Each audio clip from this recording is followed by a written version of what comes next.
20 FIR हुई है उनके ख़िलाफ़, उसमें हमने उनको अरेस्ट किया है। तो इसके अलावा जो लोग बाकी इनके लोग और भी बकाया हैं, तो ये कोई तरीकाकार नहीं है ना जो इन्होंने ये कर रहे हैं। इनको कहा है कि इनकी ये लेडीज़ है, इनको मारा गया इनके घर में जाके, ये कह रहे हैं कि पुलिस वालों ने मारा। नहीं, पुलिस नहीं थी, पुलिस उधर थी नहीं ना, पुलिस सिरे से थी नहीं उधर, ये उनके घर गई हैं। तो आपस में औरतों की लड़ाई हुई है, ठीक है ना।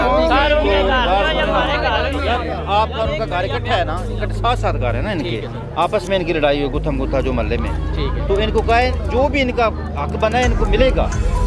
वो जंगल का कानून नहीं है कि कोई बंदा जो है वो ताकतवर है तो वो ले ले, लेकिन टाइम तो देना थोड़ा सा।